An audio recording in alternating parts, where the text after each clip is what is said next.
अनुसूचित जाति मोर्चा के द्वारा प्रधानमंत्री नरेंद्र मोदी के 9 वर्ष कार्यकाल पूरा होने पर पत्रकार वार्ता का आयोजन किया गया, जिसमें नरियावली विधायक प्रदीप लारिया, पथरिया की पूर्व विधायक सोनाबाई उपस्थित रहे।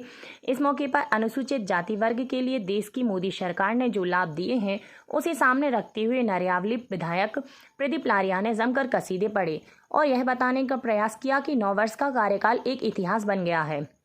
2023 और 2024 के चुनाव में इसी के आधार पर अनुसूचित जाति वर्ग भाजपा के लिए मतदान करेगा।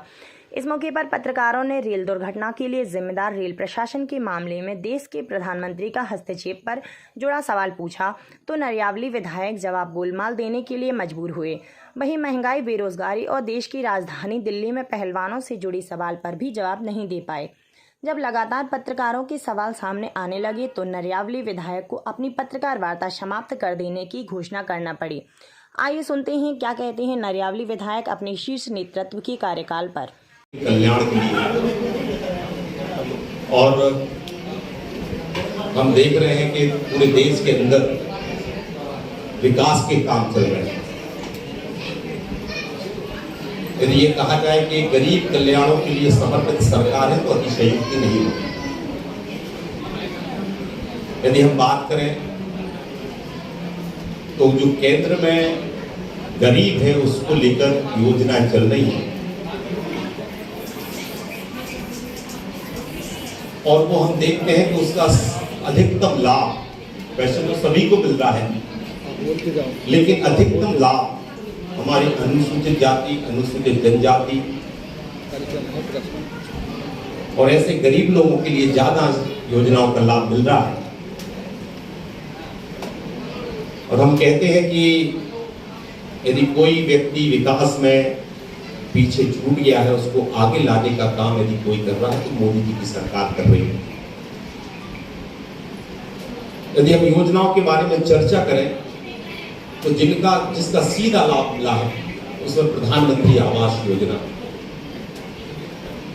ये प्रधानमंत्री आवास योजना के माध्यम से जो गरीब अपने पक्के मकान का उसका सपना रहता था उसको साकार यदि किसी ने किया है तो नरेंद्र मोदी जी ने किया है। नहीं तो इस देश के अंदर गरीबी हटाओ इसके बारे में चर्चा तो होती रही, लेकिन गरीब के लिए जो मूलभूत आवश्यकताएं थी, एक तो रहने के लिए पक्का मकान मिल जाए, पहनने के लिए अच्छे कपड़ा मिल जाए और 2 वक्त की रोटी मिल जाए। संत रविदास महाराज जी भी कहा करते थे, चाहूं ऐसा राज्य मिले सबन। तो आज यदि खाद्यान्न की व्यवस्था भी कर रही है और 80 करोड़ आबादी को एक खाद्यान्न पहुंच रहा है तो इसमें भारतीय जनता पार्टी केंद्र और राज्य सरकारों के कारण पहुंच रहा है। आवास मिल रहा है तो मोदी जी की जो संकल्प था कि गरीब का घर भी पक्का होना चाहिए, तो शहरी क्षेत्र में 2.5 लाख रुपए और ग्रामीण क्षेत्र में 1.5 लाख रुपए।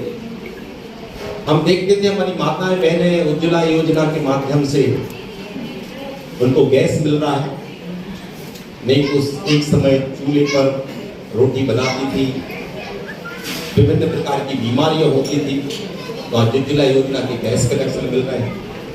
आज आयुष्मान भारत योजना के माध्यम से लोगों को खासतौर पर अनुसूचित जाति समाज जैसे तो सभी को मिल रहा है, लेकिन सबसे ज्यादा आवश्यकता हमारे अनुसूचित जाति वर्ग, आदिवासी वर्ग को हुआ करती थी। तो आयुष्मान भारत योजना के माध्यम से गरीब व्यक्ति का इलाज